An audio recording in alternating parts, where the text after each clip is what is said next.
or arch constriction. You may be very familiar with this concept.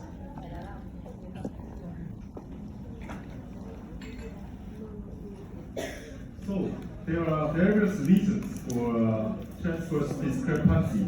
That's wide maxilla or constricted maxilla or wide mandible or constricted mandible, or in some kind there is asymmetry.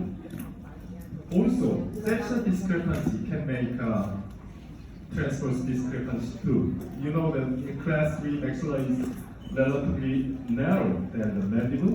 In class 2, maxilla is relatively larger than the mandible. We have several mechanisms, appliances, to control the maxillary dentition in transverse dimension. We can use transparietal arch or lingual arch, or we can use palate expander, but most of them are basically bilateral, but it can expand both sides or constrict both sides. If you want to expand only one side, you can use intermaxillary elastic in a cross tie. It can expand the maxilla, but it relies on patient's cooperation. Patient's compliance is needed, and also you cannot use with TMD patients. If you use cross elastics in TMD patients, pain occurs every time, and there can be a severe, like condylar resorption side effect. So we can't use it with TMD patients. Also, mandibular dentition also moves in this case. If we want unilateral expansion or constriction, we can think of surgical option. That's therapy, cutting in here, expand or constrict the segment. But its surgical burden is very high. And I have only one case of surgical expansion, so not many patients, I think mostly all patients don't want this surgery. So with parietal mini-screw and connecting wire, we can do unilateral expansion or unilateral constriction, or even asymmetric control, that is one side expansion, one side constriction at the same time, without patient's cooperation.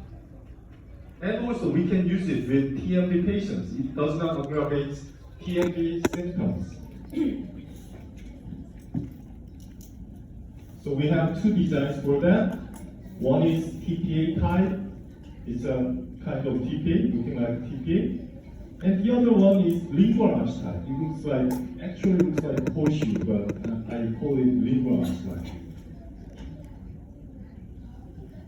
For the TPA type, you push out the arm outside and expansion occurs. Push out. And pulling the arm makes the constriction of the arch here. But as you see, there goes the vertical activation too. When you expand, intrusion force comes in. When you constrict, extrusion force can occur. But I don't want this one. So I made the U-loops here to control the vertical part, but it's rather bothersome to control these vertical vectors. So I don't use this type anymore. Only I used in the early days. So here is a case of a 28-year-old female. She had maxillary molars with different inclinations between left and right. This is dental asymmetry. This is the best for this dental tipping movement. She had a little bit crowding, and buccal object was large. It's not obvious in the photo, but buccal object was large on the left side. And crossbite, buccal crossbite on the right side. This is asymmetric transverse dimension. So I put TPA type constriction on the left side to reduce the buckle offset, and expansion on the right side to make the buckle crossbite correction. This is a larger photo. Constriction here, expansion here. Asymmetric activation is possible with this system. So after debonding, the excessive overjet has been corrected to the normal overjet, and the buccal crossbite has been fixed. So I superimposed the model if the system works right or not. So the initial is yellow and green is after treatment. So this side was expanded as intended, and this side was constricted as intended. So this system works very nicely. Second one is lingual arch. Lingual arch. You bend like this. It's looking complicated, but also it does not take much time to bend. Just make a U loop, large U loop on both sides. It takes less than 5 minutes to form a wire like this. Then pull out for expansion, pull in for the constriction. There is no vertical changes after activation, so it's much convenient than the TPA type. I only use this type after that. So there is a little bit tricky point here. Please follow me well. And for lingual arch like this, it's from Dr. Burston's book, the biomechanics book. For lingual arch, which was made passive at the initial, that expand like this, makes expansion of the molar in a parallel way. You see the bracket and the wire is not parallel. But when you put the wire into the bracket, there is no angle of insertion. It goes in passively with only focal force. That's called non-parallel expansion of the lingual arch. Because the wire and the bracket slot is not parallel, but only expansion occurs. But if you bend here, bend inside, bend here to make the bracket slot and the wire parallel, when you put the wire inside the slot, the angle of insertion occurs. The wire direction is somewhat like this, when it goes into the slot. Therefore, rotation occurs. You may think it's parallel. It's parallel. The slot and the wire is parallel. So I think the molar will move parallel to the buccal side. But the reality is rotation occurs because there is an angle of insertion. It's the same for the labial appliance. If you bend wire passively and expand like this, no molar rotation occurs, just expand buccally.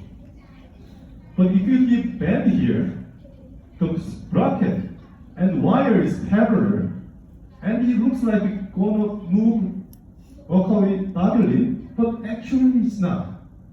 Because this causes angle of insertion like this way, causes rotation of the molar. So we can apply the same principle to the lingual arch, like this way. For expansion, it is activated like this way. This is non-parallel activation. Only expansion force is given, no rotation occurs. Because wire insertion angle to the bracket is 0. Only expansion occurs. But if we expand and give a bend like this, the slot and the wire is parallel, but it does not expand bodily. When you put wire inside, the wire will make an angle like this.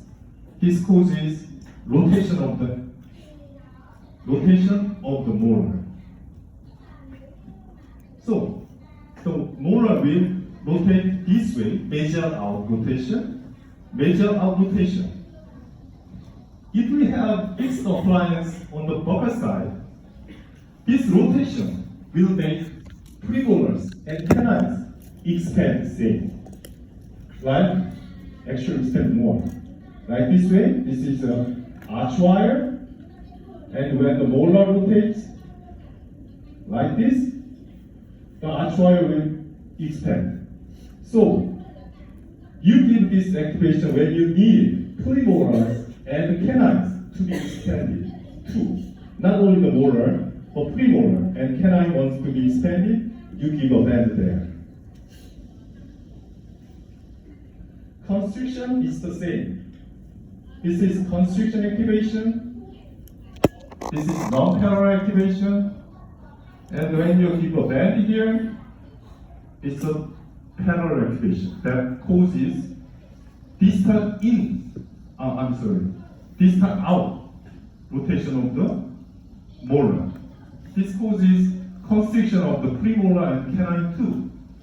So if you want major tooth to be constricted or expanded, you give a band there. So what about TPA type? TPA type is basically non-parallel type. No rotation of the molar occurs. So let's see the case here, the previous case treated with TPA type. Molar was expanded 2.6 millimeters, and the premolars not much expanded, and canines even constricted. For the constriction side, more constriction occurs at the molar, but less on the canine and premolar.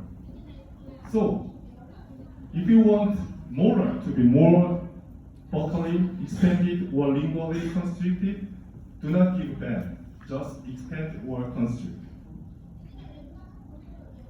It's basically dental tipping. It's not skeletal effect, only dental tipping occurs. So it is saying that the two occlusive plane, the plane angle changes, the dental expansion and dental constriction. So, second case, I will show the lingual archetype transverse control. Here is a case of 17-year-old male. He suffered from an accident, and his maxilla was fractured. He had fracture reduction surgery there, and after surgery, he complained of malfitting of the tooth. His tooth does not fit anymore. So, the surgeon suggested him second operation, but he rejected. And the surgeon sent him to me, to the department of orthodontics, to make the teeth in right contact. I have to say I was 9. Yep. At this time, right side was constricted, and left side was expanded, somewhat expanded. So, at this right side, maxillary buccal tusk was in contact with mandibular buccal tusk because of deficient buccal lobes. But in the left side, there was excessive buccal lobes. So I thought expanding the maxilla would make good occlusion here. I was not thinking about this side. And I thought fractured side was right, so maybe right expansion will occur more than the left. But the reality was the opposite. Only the left side expanded, right side did not expand. So I was so surprised, removed the IP appliance from there and waited for relapse. And fortunately, relapse occurred, and I put brackets here. Aligning leveling was done. And to reduce anterior open bite, I intruded molar a little bit and put lingual arch type, expansion on the right side, constriction on the left side.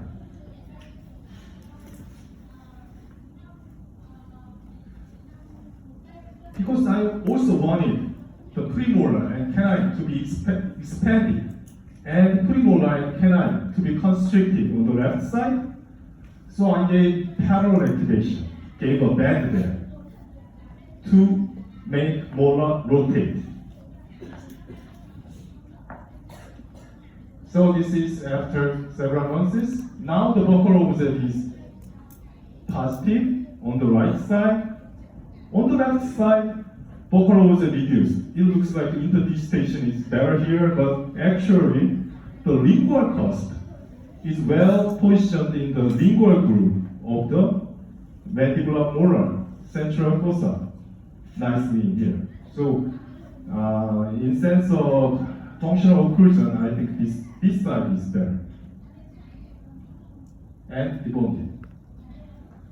This side occlusion looks lousy, not tightly fitting here, because only buccal tipping occurred. But it's okay.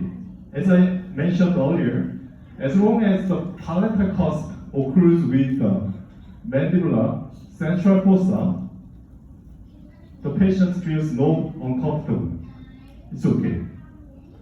And the patient was satisfied with his occlusion now. This is before and after model superimposition. You see the yellow is initial, green is after treatment, and it expanded successfully on the right side, concentrate here on the left side successfully.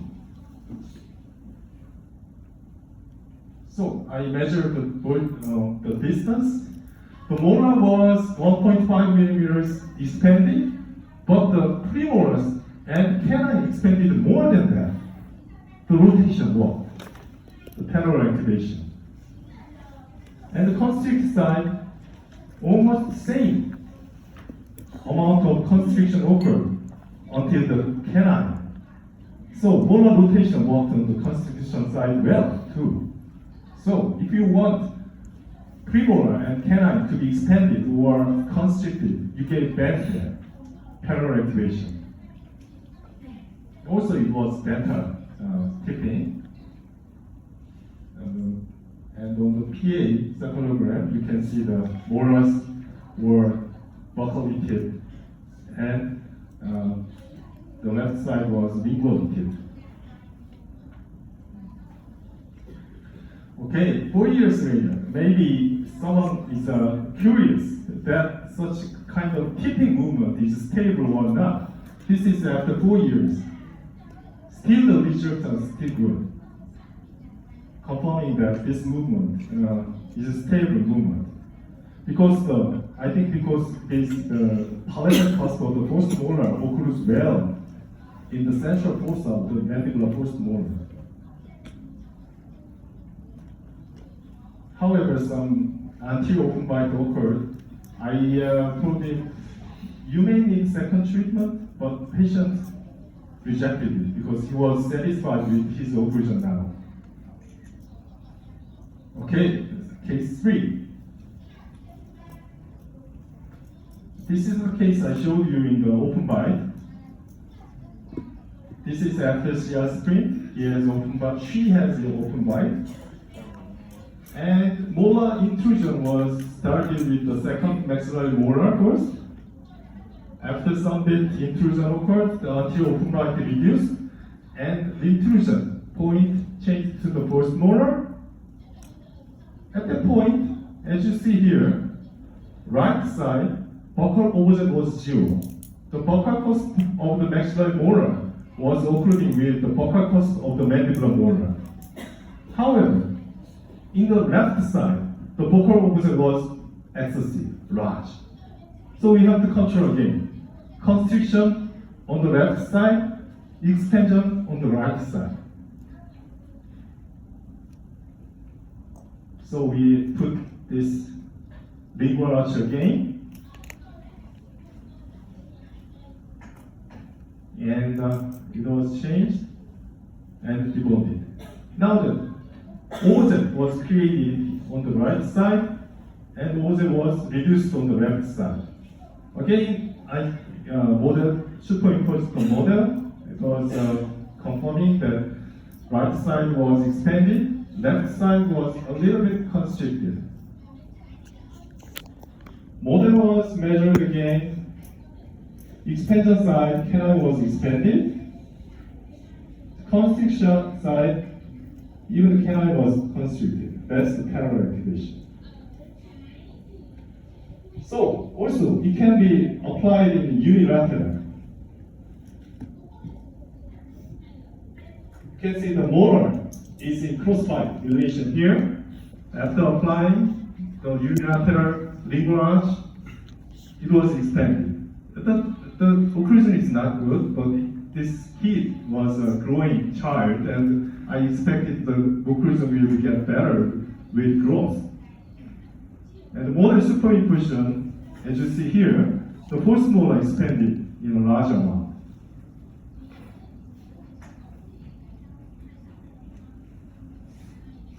Okay, let's see another case of unilateral